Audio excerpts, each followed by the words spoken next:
Mahkamah Konstitusi memerintahkan agar syarat ambang batas DPR atau parliamentary threshold sebesar 4% harus diubah sebelum pelaksanaan pemilu 2029. Perludem selaku penggugat ambang batas parlemen 4% ke MK menilai penentuan ambang batas itu tidak didasari dengan penghitungan yang jelas. Wakil Ketua Umum Partai Gelora, Fahri Hamzah, menganggap selama ini syarat ambang batas atau threshold telah mendistorsi hak rakyat sehingga harus dihentikan. Kita bahas sore hari ini bersama dosen pemilu FHUI Titi Anggraini dan juga Wakil Ketua Umum Partai Gelora, Fahri Hamzah. Bapak Ibu selamat sore, sudah bergabung bersama kami di CNN Indonesia Newsroom. Saya ke Mbak Titi terlebih dahulu. Mbak Titi, apa sebenarnya alasan Perludem untuk menggugat parliamentary threshold? Menurut Anda seberapa penting untuk dilakukan perubahan itu? Iya, jadi permohonan itu sebenarnya kalau kita pelajari lebih mendalam bukan permohonan pertama dari Perludem. Perludem mengajukan pengujian terhadap konstitusionalitas ambang batas yang berlaku untuk DPR itu sejak pemilu 2014, yaitu pada tahun 2013 yang masih diatur dengan Undang-Undang Nomor 8 Tahun 2012. Lalu pada tahun 2020, pada waktu itu kebetulan saya masih Direktur Perludem, juga pernah mengajukan, tapi memang ada permasalahan di legal standing, tidak dapat diterima dan kembali diajukan oleh Mbak Khoirunisa dan kawan-kawan. Jadi gagasannya sederhana saja, kita ingin menegakkan kedaulatan rakyat. Dalam kedaulatan rakyat itu tentu setiap suara pemilih harus dibuat bermakna. Yang kedua, terkait dengan sistem pemilu proporsional yang kita anut, di mana prinsip proporsionalitas itu menjadi penting. Dan yang ketiga adalah soal menghargai suara rakyat. Karena ambang batas parlemen ini mengakibatkan misalnya pada tahun 2019 saja 13.500.000 lebih suara pemilih yang sudah diberikan di TPS tidak dapat dihitung menjadi kursi karena diberikan kepada partai politik yang tidak lolos ambang batas parlemen. Lalu yang terakhir yang menjadi mengapa melatar belakangi, yaitu karena rumusan angka-angka ambang batas parlemen itu tidak pernah diputuskan secara akuntabel dan menjelaskan metode yang digunakan sehingga mendapat angka 4% tersebut. Jadi dalam pembuatan kebijakan kan tidak bisa dengan menggunakan perasaan.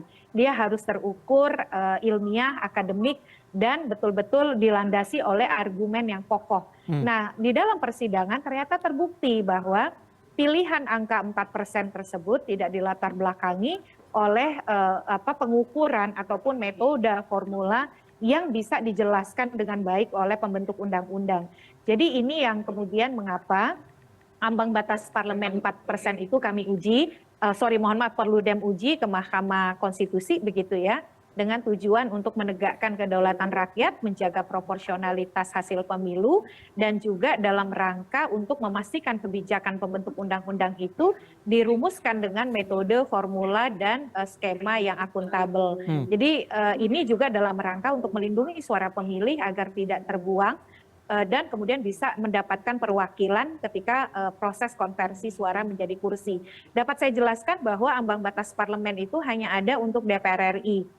Saat ini angkanya adalah 4%. Jadi partai politik bisa diikutkan di dalam penentuan perolehan kursi di DPR kalau partai politik mendapatkan suara sah di pemilu DPR secara nasional paling sedikit 4%. Kalau suara sahnya secara nasional di pemilu DPR tidak mencapai 4%, maka suaranya tidak bisa diikutkan di dalam konversi suara menjadi kursi. Itulah yang kemudian mengakibatkan banyaknya suara terbuang atau wasted votes yang kemudian tidak bisa dikonversi menjadi kursi dalam pemilu-pemilu terdahulu. Di 2019 tadi saya sudah jelaskan, angkanya bahkan mencapai 13.500.000 lebih suara terbuang yang tidak bisa dikonversi menjadi kursi. Begitu Mas Reza. Baik. Bang Fahri, saya mau menuju Anda, saya juga akan mengutip pernyataan Anda yang menyatakan bahwa parliamentary threshold dan segala jenis threshold itu pada dasarnya mendistorsi hak-hak rakyat untuk memilih pemimpinnya secara langsung karena memang dibatasi oleh ketentuan yang sebenarnya kekuatannya lebih kecil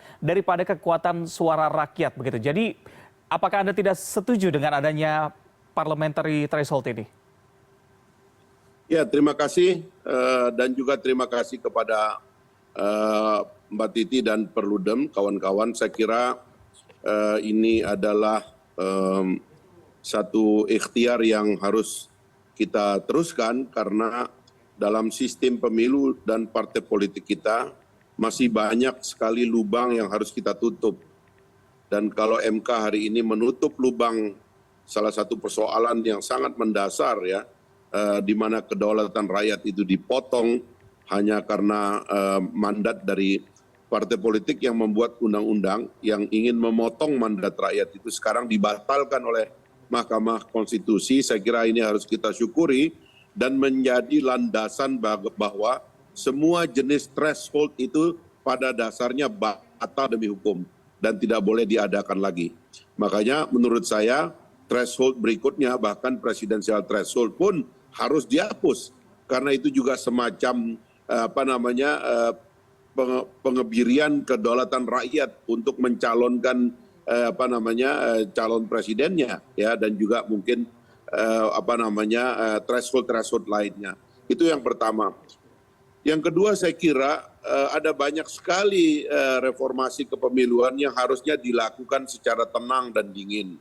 Itu sebabnya apa yang sudah dilakukan oleh Perludem menurut saya harus diteruskan oleh ikhtiar teman-teman kita khususnya di kampus yang kemarin turun berpolitik ini sebaiknya sekarang bersama Perludem untuk membuat cetak biru bagi reformasi partai politik dan reformasi kepemiluan kita secara mendasar. Banyak sekali masalahnya, ini termasuk yang merupakan masalah menurut saya adalah jarak dari orang terpilih dengan dilantik yang 8 bulan hampir setahun ini juga problematik itu. Mbak Titi, saya kira ini juga harus kita perbaiki ke depan. Yang kedua, sistem pemilu kita proporsional terbuka dengan kandidat yang begitu banyak. Bayangkan kalau ada 10 kursi di satu dapil diperebutkan oleh 18 partai politik, itu artinya 18 kali 10, 180 nama tidak dikenal oleh rakyat karena nggak ada fotonya sama sekali, dan rakyat harus meraba 180 nama itu dalam hitungan detik untuk menentukan siapa yang akan dia coblos. Sementara pilpres kita dia cuma mencoblos 3 kotak, 1, 2, 3. Sementara pileknya luar biasa di tingkat provinsi, di tingkat kabupaten juga demikian. Nah soal-soal ini menurut saya harus diteruskan dan MK sudah memulai satu yang jernih. Ini soal pemberangusan suara rakyat dan kedaulatan rakyat. Kenapa nggak prinsip ini diteruskan saja? Saya kira itu yang kita tunggu di masa yang akan datang.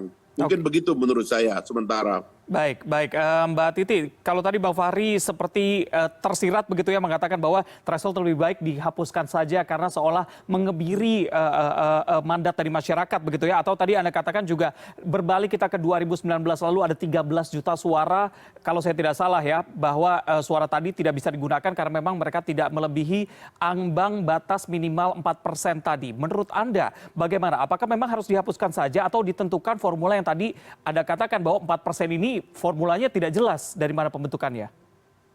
Ya, ada cara menentukan ambang batas yang bisa digunakan. Misalnya ada ambang batas efektif yang itu bisa menggunakan rumus misalnya yang diperkenalkan oleh Ren T.G. Para dalam rangka membangun koherensi dengan effective numbers of political parties in parliament atau jumlah partai politik yang efektif di parlemen.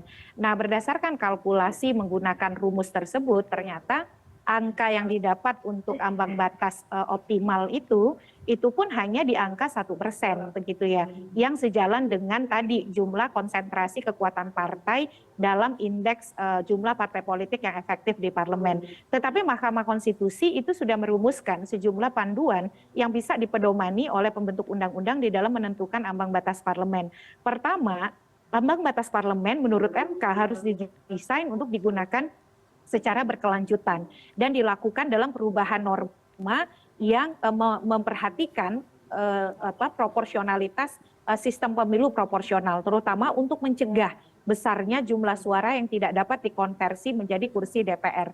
Jadi Mahkamah Konstitusi itu menekankan betul untuk menghindari besarnya suara yang tidak bisa dikonversi menjadi kursi di DPR. Lalu kemudian juga harus dilakukan sebelum pemilu 2029 dan perubahannya melibatkan para pemangku kepentingan termasuk juga mereka yang pemerhati pemilu dan partai-partai politik non-parlemen. Walaupun MK di dalam putusannya masih menekankan pentingnya kita juga memperhatikan konsep penyederhanaan partai politik. Tetapi menyederhanakan partai politik tidak sama dengan membatasi partai politik untuk masuk parlemen. Ada banyak cara yang kita bisa gunakan dengan tetap menempatkan suara rakyat untuk bisa diperhitungkan, dikonversi menjadi kursi. Justru ini yang harus kita diskusikan dengan baik. Jadi kalau di dalam hitung-hitungan Perludem misalnya, ambang batas optimal pun adalah itu di angka 1% gitu ya, bukan seperti yang pernah berlaku selama ini 2,5%, 3,5% atau 4%. Tetapi yang paling penting adalah bagaimana kita memformulasi kebijakan ambang batas ini sehingga parlemen kita lebih inklusif dan lebih menawarkan keragaman politik begitu ya. Dan itu lebih menjamin misalnya kita untuk membangun kohesi sosial dan mencegah praktik transaksional di dalam pemilu kita. Begitu Mas. Oke, baik. Bang Fahri, ternyata ini ada hitung-hitungannya dan dari hitungan Mbak Titi tadi ternyata sekitar 1% begitu. Tanggapan Anda seperti apa? Mungkin Anda bisa jawab setelah jeda berikut ini. Tetap bersama kami di CNN Indonesia Newsroom.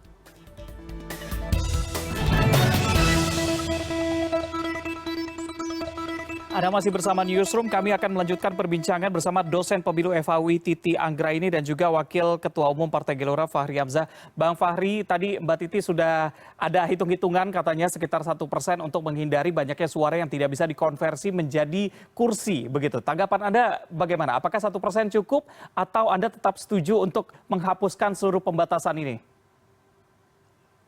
Menurut saya prinsip keputusan Mahkamah Konstitusi ini tidak boleh kita lihat hanya pada satu titik saja terkait parliamentary threshold dan angka efektif tentang pembatasan jumlah partai politik di DPR. Sebenarnya menurut saya tidak ada kepentingan bangsa kita ini untuk menghentikan atau membatasi jumlah partai politik di DPR. Karena pada dasarnya partai politik yang berhasil terpilih dan mengantarkan satu kursi berhak duduk di DPR untuk membawa gagasan baru, ideologi baru, pikiran baru, dan aspirasi baru yang diwakili oleh setiap partai politik yang masuk ke DPR. Bahkan sebenarnya yang harus dihilangkan dari DPR itu adalah sistem fraksi, itu tidak diperlukan sebenarnya. Biarlah pengambilan keputusan itu berbasis konstituensi, berbasis kepentingan rakyat Republik Indonesia untuk mewakilkan suaranya kepada partai politik dan seseorang. Yang perlu diperbaiki setelah ini menurut saya adalah bagaimana agar rakyat memilih wakil secara lebih terang, lebih jelas, bedanya lebih tegas, dan transaksinya lebih berbasis kepada gagasan. Bukan berbasis kepada logistik ya, yang kemudian menciptakan suara-suara sisa dan lagi-lagi suara-suara sisa itu kemudian menjadi objek jual beli yang dilakukan, mohon maaf, oleh partai-partai yang merasa dirinya akan eksis di Senayan atau di DPR, lalu meminta agar partai-partai kecil berkorban supaya suaranya mereka bisa ambil dan mereka tambah besar, yang besar tambah besar, yang kecil tambah kecil. Ini tidak boleh kita teruskan. Mandat dari keputusan MK ini menurut saya adalah reformasi kepemiluan secara serius, khususnya Pileg. Karena Pilpres sebenarnya menurut saya adalah pemilu yang paling fair.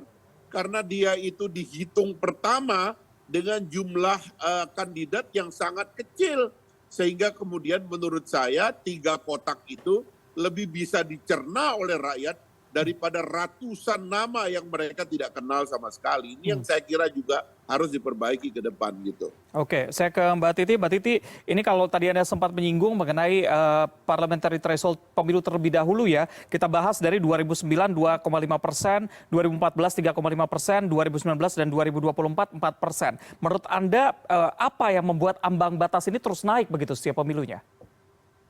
Ya, tujuannya sederhana saja, karena ingin membatasi jumlah partai politik yang masuk DPR. Hmm. Itu tujuan utamanya. Jadi, Hmm. karena dianggap kita memberlakukan sistem multipartai yang ekstrim, dan oleh karena itu untuk memudahkan koordinasi antara pemerintah dan parlemen, maka kemudian cara yang paling cepat untuk mengurangi jumlah partai politik yang masuk parlemen itu dengan memberlakukan ambang batas parlemen. Padahal menaikkan ambang batas parlemen belum tentu mengefektifkan sistem kepartaian kita di parlemen. Padahal sistem kepartaian sederhana tidak sama dengan melarang partai politik masuk parlemen. Nah, itu ada rumusnya lagi begitu ya untuk memetakan kekuatan atau konsentrasi politik di parlemen. Misalnya dengan memberlakukan ambang batas alamiah melalui pendekatan penyederhanaan daerah pemilihan. Atau yang kedua adalah dengan memberlakukan ambang batas fraksi sehingga kemudian ada konsentrasi kekuatan-kekuatan politik di parlemen. Nah, itu berupa pilihan-pilihan yang bisa dilakukan. Memang kadang-kadang dalam variabel sistem pemilu itu kita harus memilih antara tujuan efektivitas atau representasi. Nah, ini harus disepakati oleh pembentuk undang-undang dan kesepakatan itu tidak boleh dilakukan parsial dan kemudian tanpa partisipasi yang bermakna atau meaningful participation. Putusan MK ini menekankan bahwa pentingnya menjaga kedaulatan rakyat, keadilan pemilu, kepastian hukum, dan juga partisipasi masyarakat yang bermakna di dalam perumusannya dan menggunakan formula yang akuntabel dalam hal menentukan misalnya suatu kebijakan dipilih. Misalnya ketika memilih angka 2,5, angka 3,5, angka 4, itu terbukti di dalam persidangan di Mahkamah Konstitusi pilihan itu tidak dilakukan menggunakan formula atau rumusan metode yang bisa dipertanggungjawabkan secara ilmiah, secara akademik, ataupun secara pilihan-pilihan rasional lainnya. Dan itu yang membuat kebijakan itu menjadi inkonstitusional begitu. Oke, Mbak Titi, berarti angka tadi 2,5, 3,5, dan 4% itu sama sekali tidak ada formula yang bisa dibuktikan sejauh ini? Betul sekali, ternyata dalam persidangan Mahkamah Konstitusi terkonfirmasi formula itu dipilih tanpa kemudian mampu dijelaskan rumus, metode, ataupun argumentasi rasional yang melatar belakanginya. Itulah yang membuat Mahkamah Konstitusi juga mempertimbangkan kebijakan tersebut menjadi inkonstitusional. Dan juga tentu dengan latar belakang besarnya surat suara yang kemudian terbuang tidak bisa dikonversi menjadi kursi dan itu dianggap mendistorsi kedaulatan rakyat, mendistorsi proporsionalitas hasil pemilu kita karena ternyata antara suara dan perolehan kursi menjadi tidak proporsional atau yang disebut dengan disproporsional begitu. Oke, saya ke Bang Fahri. Bang Fahri, tadi Mbak Titi mengatakan bahwa ternyata angka-angka tadi formula penghitungannya tidak jelas begitu. Tanggapan Anda seperti apa? Yang pertama formula tidak jelas, yang kedua setiap pemilu angkanya terus naik begitu. Ya memang kalau kita berbicara formula, memang itu kan akal-akalan saja yang berbasis kepada kesepakatan politik. Memang tidak ada teorinya, sebab teori yang benar itu tadi yang disebut oleh Mbak Titi. Kita mau membatasi jumlah komponen di legislatif, kalau dalam sistem parlementer itu kan dengan cara dibentuknya koalisi pemerintah.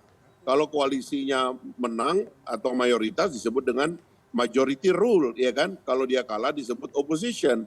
Nah sekarang di dalam presidensialisme kan sistem itu nggak ada. Dulu saya pernah mengusulkan dilahirkannya undang-undang koalisi supaya partai-partai yang berkumpul di belakang pemerintah diikat oleh satu peraturan perundang-undangan yang resmi, sehingga koalisi pendukung pemerintah menyebut diri kelompok yang tidak mendukung pemerintah, karena kalau di dalam parlementer disebut oposisi, kita menyebutnya apa? Itu pengelompokan yang disebut oleh Mbak Titi tadi. Atau saya lebih setuju dengan cara agar dapilnya dikecilkan, sehingga di satu dapil itu memang proporsional tertutup, tapi bukan tertutup dalam pengertian tidak ada kandidat. Ada kandidatnya sehingga cuma ada satu orang kandidat dalam satu dapil. Satu orang kandidat dalam satu dapil, dalam satu partai, itu menyebabkan tidak ada perkelahian di dalam partai politik seperti yang terjadi sekarang. Nomor 1 berkelahi dengan nomor 2 berkelahi dengan nomor 3, tiba-tiba yang nomor 7 lebih tinggi daripada yang nomor 1, lalu mereka berkelahi. Hal-hal seperti ini tidak boleh kita biarkan lagi, karena itu merugikan partai politik. Karena itulah kemudian penyederhanaan itu bisa menyebabkan di satu dapil kecil hanya ada satu partai politik pemenang. dan gambarnya pun sederhana, gampang dikuasai apa dimengerti oleh rakyat. Inilah yang menyebabkan lebih jelas nanti jumlah anggota dewan, nggak perlu bertengkar berbulan-bulan seperti sekarang. Sebab itu kemudian bisa dimitigasi pakai exit poll, pakai quick count, dan sebagainya. Itu lebih real saya kira. Di masa yang akan datang harus diberlakukan seperti itu gitu loh. Harus ada keberanian kita untuk menilai keputusan Mahkamah Konstitusi ini sebagai jalan akhir kita supaya kita tidak saling tuduh terus-menerus, jalan akhir kita untuk menyempurnakan sistem pemilu yang kita sesuaikan dengan sistem pemerintahan dan lain-lainnya gitu. Saya kira proposal ini sudah pernah lama ada di teman-teman Perludem. Sekarang ini partai politik tinggal membuka hati aja, ayo kita benar-benar mau perbaiki ini supaya nanti jangan habis pemilu kita saling tuduh terus gitu loh. Saya kira ini maksudnya yang baik menurut saya di keputusan ini gitu. Baik. Saya ke Mbak Titi singkat saja karena kita sebentar lagi maghrib begitu ya. Tadi sempat dikatakan sama Bang Fahri mengenai pengecilan dapil, menurut Anda apakah efektif jika dilakukan pengecilan dapil tadi? Ya, itulah yang disebut dengan ambang batas alamiah. Jadi cara kita kemudian menyaring itu tidak harus dengan menerapkan membuang suara sah, tetapi dia dilakukan berbasis dapil. Tadi sudah disebutkan ya contohnya, kalau di kursi di dapil itu hanya ada 3, berarti kan maksimal ada 3 calon yang akan terpilih atau kemudian 3 partai maksimal yang akan menduduki kursi. Nah memang kita harus memilih tadi ya, ada konsekuensi-konsekuensi dari pilihan variabel sistem pemilu. Tidak semua kita bisa dapat. Apakah kita akan mendapatkan keduanya antara efektivitas dan representasi? Nah itu kadang-kadang kita harus membuat pilihan. Jadi saya kira putusan MK ini betul sekali, ini adalah putusan yang harus dilaksanakan oleh pembentuk undang-undang, dan di saat yang sama pembentuk undang-undang harusnya berpikirnya tidak parsial.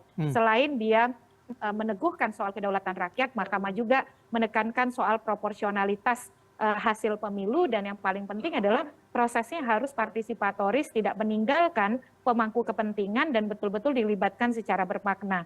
Jadi harapan kita ini revisi Undang-Undang Pemilu menjadi salah satu prioritas dari produk Pemilu 2024 tadi ya, berpikirlah untuk desain demokrasi Indonesia ke depan yang betul-betul substantif dan berkualitas, jangan kedepankan ego sektoral apalagi pragmatisme politik begitu. Baik, kita lihat saja bagaimana harapannya memang formula tadi ditemukan formula yang tepat sehingga tidak terbuang banyak suara yang memang seharusnya suara masyarakat semuanya bisa terwakili di sana. Terima kasih sudah berbincang bersama kami sore hari ini dosen pemilu FHUI Titi Anggraini dan juga Wakil Ketua Umum Partai Gelora Fahri Hamzah. Selamat sore.